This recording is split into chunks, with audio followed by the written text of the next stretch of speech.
Eu saúdo a todos com a gloriosa paz do Senhor Jesus.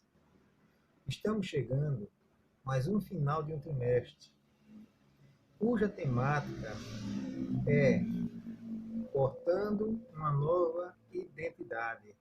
Isso faz parte do quarto ciclo do curso de discipulado e é o último.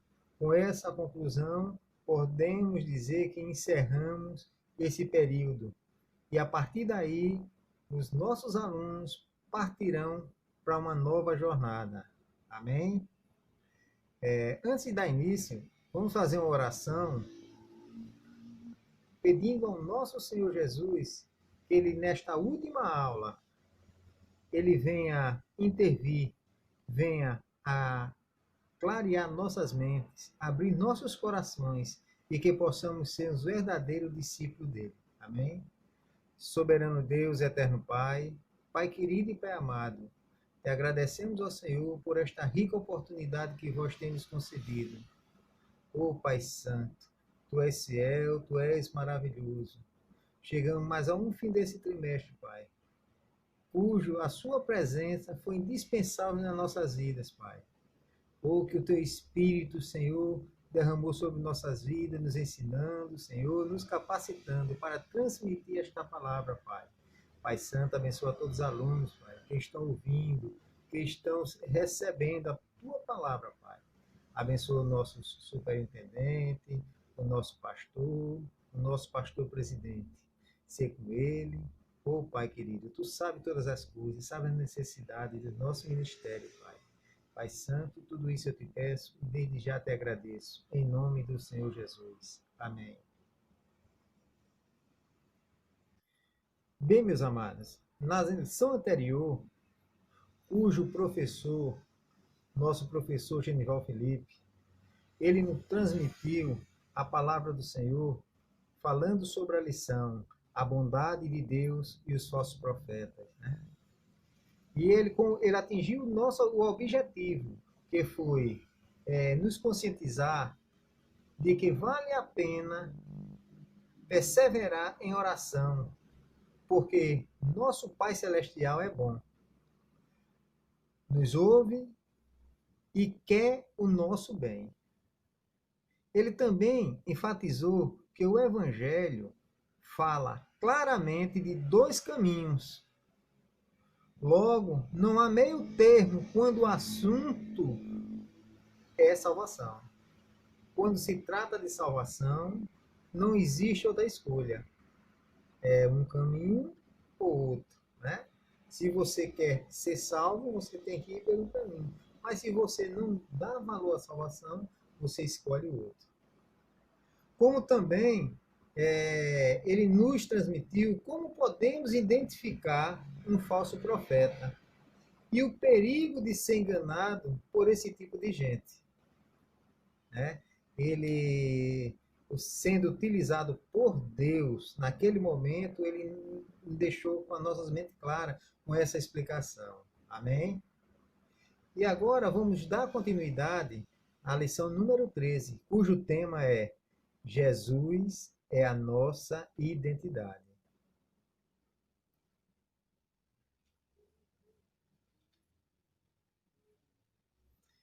E o objetivo da lição de hoje é deixar claro o perigo de uma falsa profissão de fé em Jesus, né? É muito perigoso a gente não se entregar de coração, mas só pela razão, dizer que aceita Jesus, dizer que quer ser um discípulo de Jesus e, no entanto, nosso coração está voltando para o outro lado. Explicar a necessidade de viver uma vida sobre o fundamento verdadeiro. É necessário viver sobre um fundamento verdadeiro? O que é que vocês acham? Né? E conscientizar que Cristo é o nosso grande modelo, o exemplo a ser seguido, a nossa identidade como filho do reino. Né? Existe outro modelo ao qual você pode seguir a não ser Jesus? O modelo perfeito? Bem, vamos continuar. E para a lição de hoje, teremos como texto bíblico base o texto que se encontra em Mateus, capítulo 7, do versículo 21 ao 29. Então podemos ler todos juntos, né? Abra suas Bíblias e vamos ler. Começando pelo versículo 21, onde está escrito: Nem todo que me diz, Senhor, Senhor, entrará no reino dos céus, mas aquele que faz a vontade de meu Pai, que está nos céus. Muitos me dirão naquele dia: Senhor, Senhor, não profetizamos nós em teu nome? E em teu nome não expulsamos demônios? E em teu nome não fizemos muitas maravilhas? Então lhe direi abertamente: Nunca vos conheci. Apartai-vos de mim, vós que praticais a iniquidade. Todo aquele, pois, que escuta essas minhas palavras e as praticam, assemelhá-lo-ei ao homem prudente que edificou a sua casa sobre a rocha. E desceu a chuva, e correram os rios, assopraram os ventos, e combateram contra aquela casa, e não caiu, porque estava edificado sobre a rocha. E aquele que ouve estas minhas palavras e não as cumpre, compará-lo-ei ao homem insensato, que edificou a sua casa sobre a areia, e desceu a chuva, e correram os rios, e assopraram os ventos, e combateram aquela casa, e caiu, e foi grande a sua queda. E aconteceu que, concluindo Jesus este discurso, a multidão se admirou da sua doutrina, porquanto ensinava com autoridade, e não como os escribas. Amém?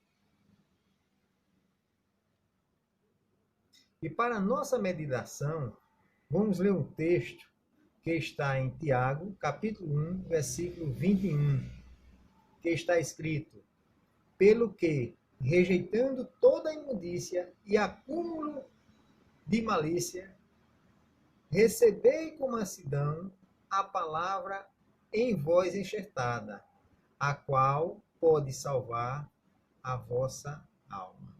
Amém?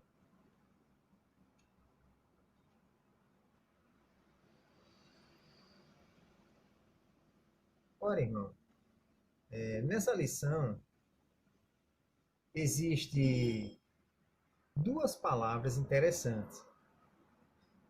Uma chama-se ortodoxia e a outra ortopraxia. Ortodoxia é a ideia da crença ou religião correta, ou seja, o ensinamento correto, enquanto a ortopraxia seria a prática correta da crença. Orto significa correto ou direito. Praxia é o procedimento ou ação, prática, geralmente usado para definir condutas religiosas, métodos, liturgias e vivência cristã.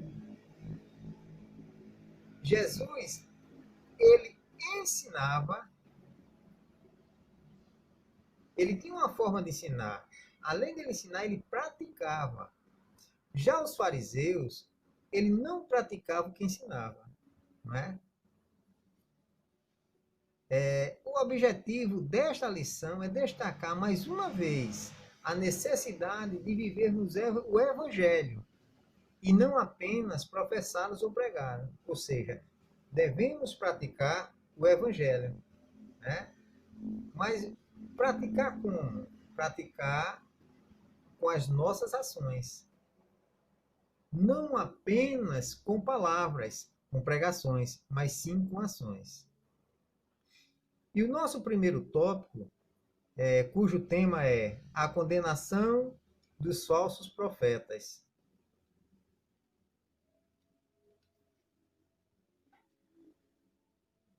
Primeiro subtópico, uma falsa profissão de fé. Ora, Jesus é claro.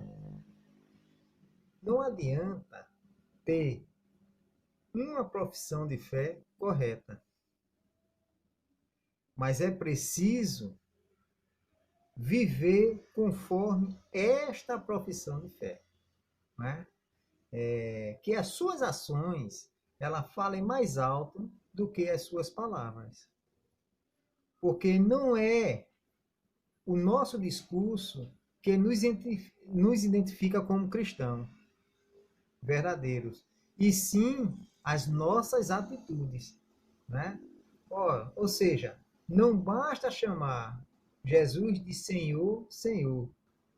É preciso viver como se ele fosse realmente Senhor das nossas vidas.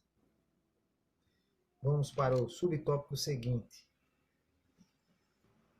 Operação de milagres não é tudo, né? Jesus, ele deixa claro que milagres não são comprovação definitiva de um verdadeiro discipulado cristão.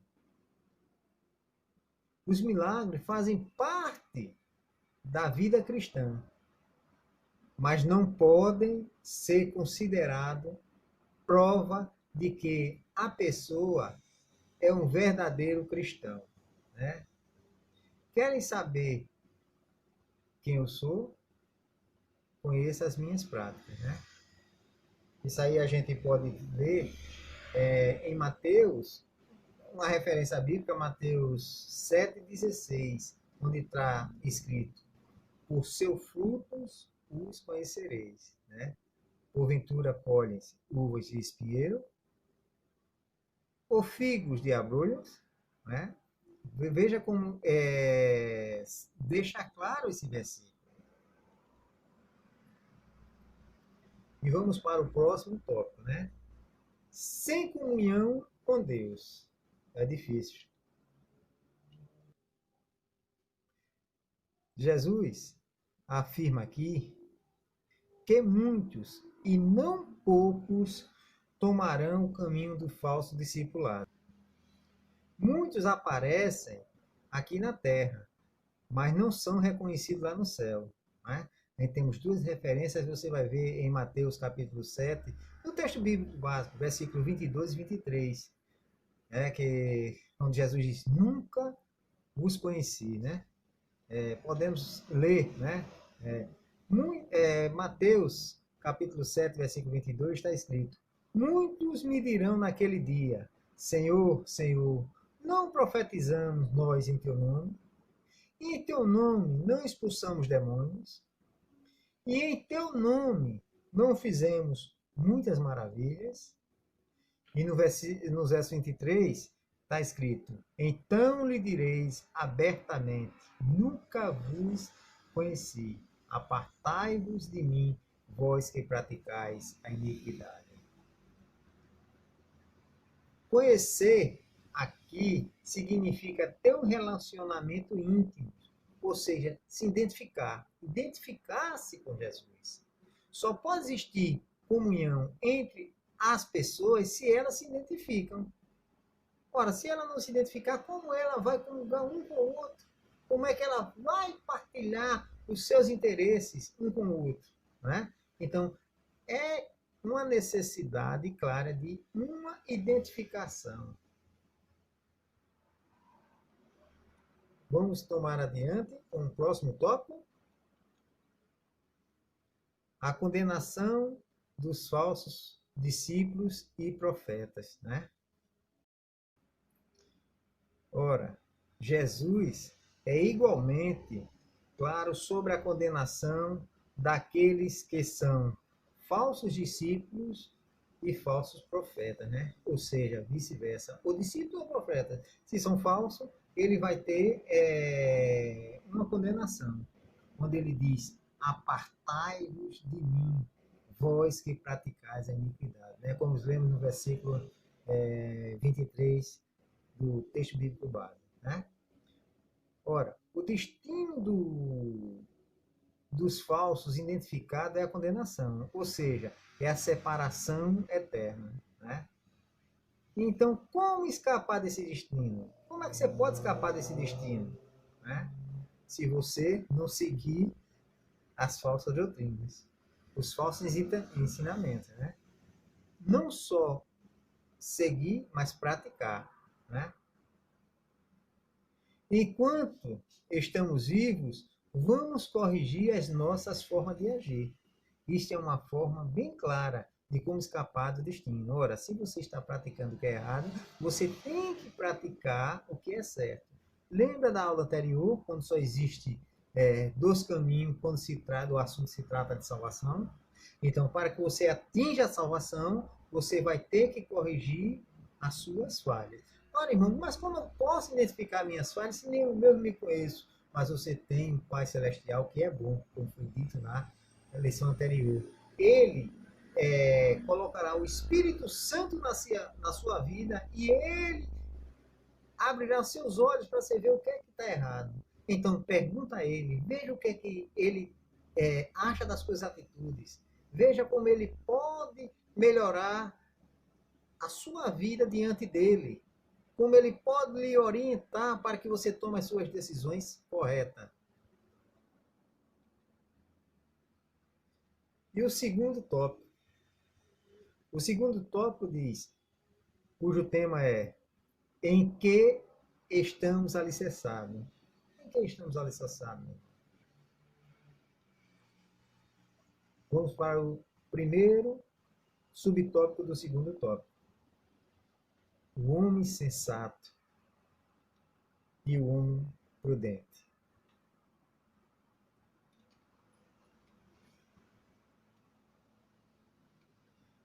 Mas o que é uma pessoa insensata?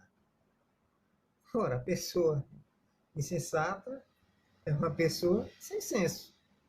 E o que é senso? Senso é juízo, senso é entendimento, é raciocínio e é prudência. Não é? E o que é uma pessoa prudente? É o contrário do que é insensato. Ele tem juízo, ele tem entendimento, ele tem raciocínio e principalmente prudência, né? Deus amava Davi porque ele andava prudentemente, né? Aquele que conhece a verdade teme e a pratica sabiamente e obediente na sua vida, né? A gente pode ler isso aí em Provérbios, como referência, Provérbios 16, versículo 20. Pode abrir a sua Bíblia, se quiser, eu dou até um tempinho para você ler, procurar, né? Então vamos ler. O que atenta prudentemente para o assunto, achará o bem. E o que confia no Senhor será bem-aventurado. Ou seja, será feliz aquele que confia no Senhor e age prudentemente. Não adianta confiar no Senhor e agir com imprudência, né? Ora, aqueles que confiam no Senhor, você tem um lugar de referência maravilhosa que está capítulo, no capítulo 4 na epístola que Paulo escreveu aos Coríntios, no versículo 8 e 9. Nós podemos até ler, né? Vamos ler? Em tudo somos atribulados, mas não angustiados, perplexos, mas não desanimados, perseguidos, mas não desamparados, abatidos, mas não destruídos, né? Para você ter uma noção, a situação que nós estamos passando, se nós aplicarmos esses versículos 8 e 9 em nossas vidas e determinar aquela confiança no Senhor, você pode ter tribulação, mas nunca vai ficar angustiado, porque você confia naquele que está ao seu lado, né? perplexo, mas nunca desanimado, né? Perseguido, mas não desamparado, abatido, mas nunca destruído, né? Você pode estar sobre o leito com essa enfermidade terrível que está assolando o mundo, mas nunca destruído, né? Em nossos cultos, quando o nosso pastor presidente da bênção apostólica, ele cita muito o Salmo 121, né? Elevo meus olhos para o monte, de onde me virá o socorro? Meu socorro vem do Senhor, que fez os céus e a terra. E no versículo 10, no capítulo 4 da segunda epístola a Coríntios, também está escrito: trazendo sempre por toda parte a mortificação do Senhor Jesus em nosso corpo, né? Para que a vida de Jesus se manifeste também nos nossos corpos. Não é isso? São referências que você pode meditar e ver como Deus é bom, como Ele cuida dos seus. Não é verdade? Deus, Ele ama o homem de uma forma, o amor ágape, né? Uma forma incondicional. Quem é o homem para dar alguma coisa ao Senhor em troca? Né? E Ele está sempre zelando pela vida do homem. Deus não deseja o mal de ninguém. Ele não quer o mal de ninguém. O homem que toma suas decisões. Mas Deus, ele deixou na terra um manual, o qual a todos devem seguir.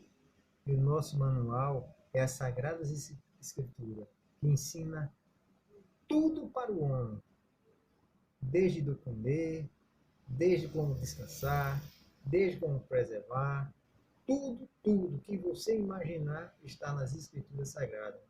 É o manual da vida humana. Vamos para o segundo subtópico, né? Duas casas, dois fundamentos. Nessa ilustração de Jesus, as duas casas representam nossas vidas. E se guardar a palavra de Deus, é ser edificado sobre a rocha. E o oposto, se não guardar, se não praticar as palavras de Deus, é ser edificado sobre a areia.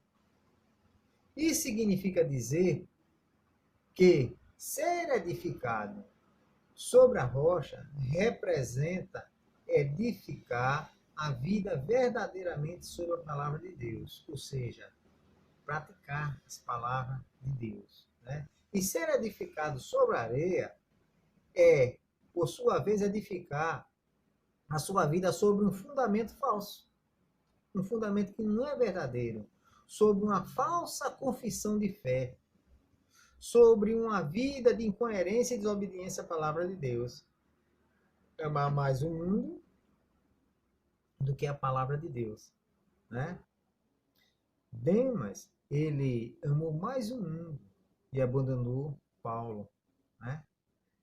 Onde ele poderia amar mais a palavra de Deus e não abandonar o seu irmão, não abandonar o seu próximo, está sempre apoiando, não é verdade? Vamos para o terceiro subtópico. Vencendo as tempestades da vida.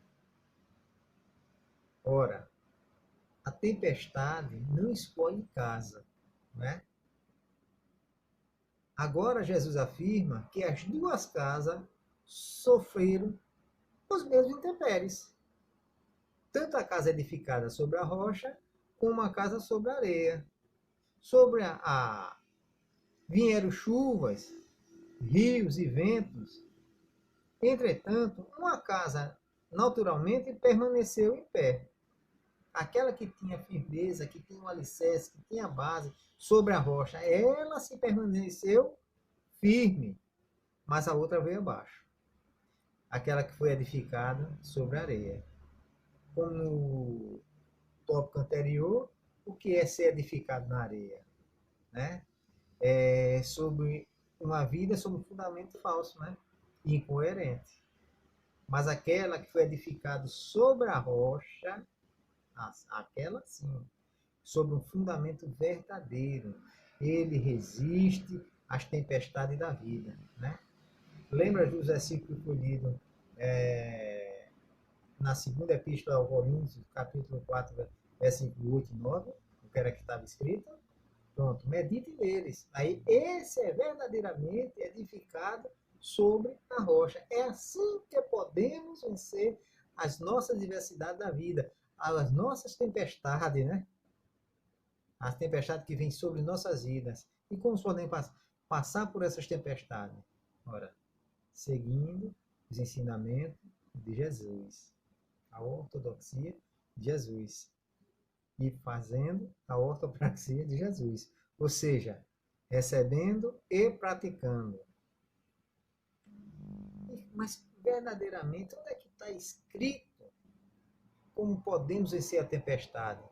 Temos como referência bíblica um texto que se encontra na primeira epístola de João, capítulo 2, versículo 17, onde está escrito: e o mundo passa, e a sua consciência, mas aquele que faz a vontade de Deus permanece para sempre. Ou seja, para vencer as tempestades, tem que fazer a vontade de Deus. Sobrevivendo ao julgamento divino. O julgamento divino aparece na Bíblia em algumas passagens, descrito metaforicamente como uma ilustração, como está escrito em Isaías, capítulo 28, versículo 17. E regrarei o juízo pela linha, e a justiça pelo prumo, e a saraiva varrerá o refúgio da mentira, e as águas cobrirão o esconderijo. Em outras palavras, Jesus está dizendo também aqui que quando o juízo divino se manifestar, aqueles que estiverem sobre um fundamento verdadeiro não serão destruídos, mas aquele que estiver edificado em um fundamento falso não sobreviverão ao julgamento divino. Vamos para o terceiro e último tópico da lição. Jesus, a nossa verdadeira identidade. Primeiro subtópico, autoridade de Jesus. Jesus não era um simples discursor.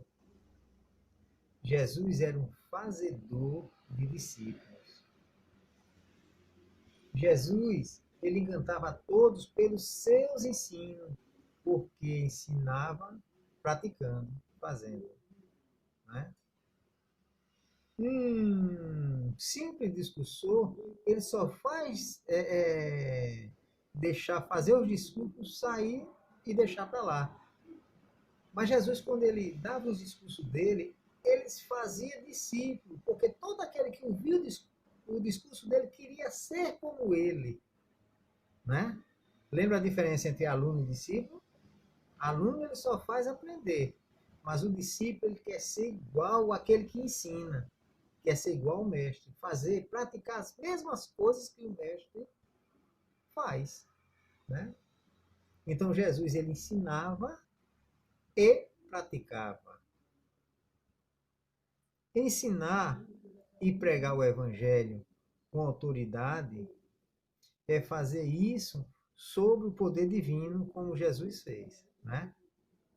Ensinar e praticar e pregar o evangelho, você tem que praticar como Jesus fazia. E isso é ser discípulo.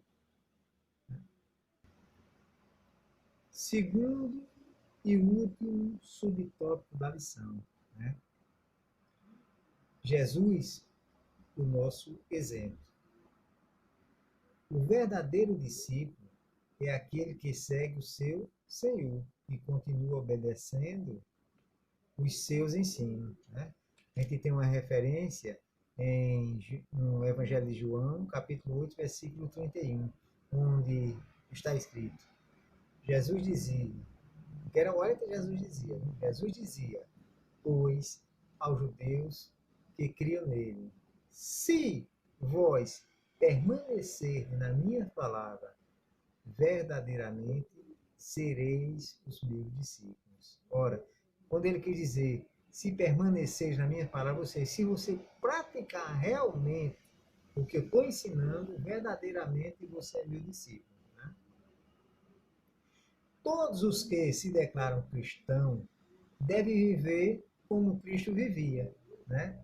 Todos que se dizem pertencer ao reino dos céus devem viver segundo os valores do reino, a qual dizem pertencer.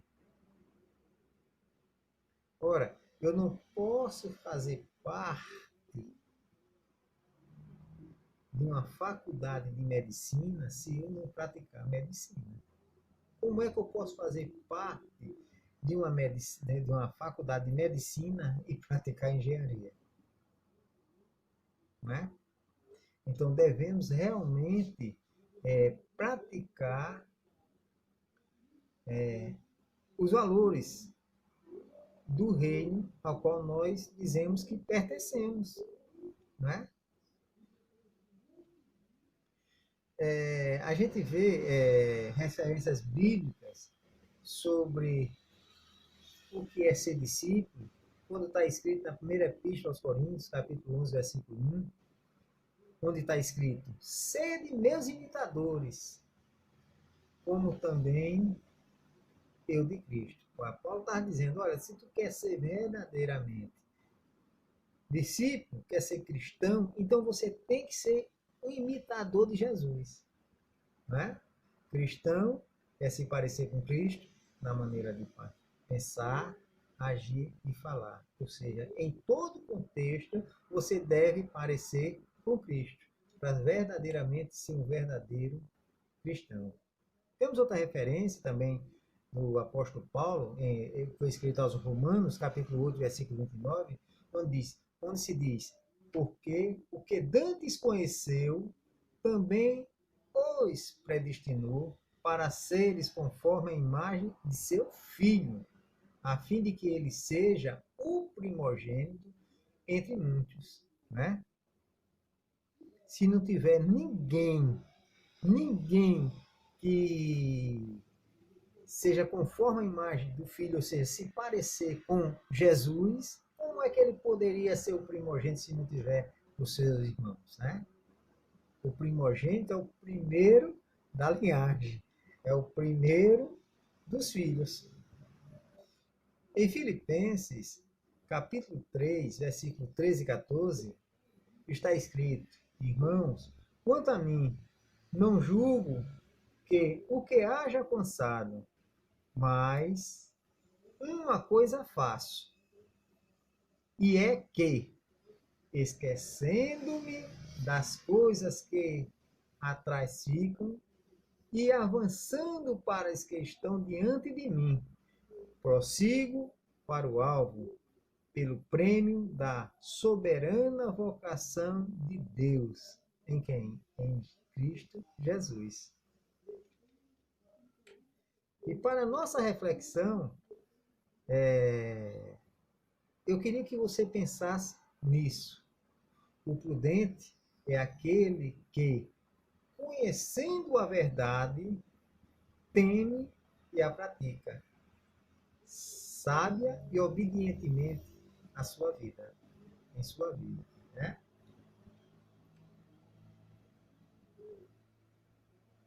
Ora, e a conclusão? Para concluir, devemos dizer que existem duas bases onde poderemos construir a nossa vida espiritual. Né? Que bases são essas? A rocha, o fundamento verdadeiro, a palavra de Deus, pregada e vivida, ou seja, e praticada. E a areia, o fundamento falso, a falsa confissão de fé, uma vida de incoerência e desobediência à palavra de Deus. Amém? E que Deus a todos o abençoe. Né? Continue abençoando a todos e que no próximo trimestre teremos outras lições. Né? Então, para concluir, vamos fazer essa oração. Soberano Deus, eterno Pai, Pai querido e Pai amado, te agradecemos ao Senhor por esta rica oportunidade que vós temos nos concedido. Pai Santo, abençoa todos os teus servos que estiveram diante de ti, recebendo essa palavra, Senhor. Deus, e aquele ainda que não professa, Senhor, a sua vida, não professa a Cristo, que ele venha fazer corretamente. Deus Santo, Pai querido, todos os nossos alunos, Senhor, que seja abençoado, continua abençoando, derramando a graça sobre ele, abrindo os entendimentos e os corações, Senhor, que eles venham ser praticantes da tua palavra. Pai Santo, abençoa a escola dominical, a maior escola do mundo, Pai. Abençoa o nosso superintendente, nosso pastor, pastor presidente, a todos eles, Senhor, conforme a tua vontade. Senhor, faz prosperar o seu ministério, seja diante dele, Pai, derrubando todo qualquer empecilho. Pai Santo, Pai querido, tudo isso eu te peço e desde já te agradeço. Em nome de Jesus. Amém.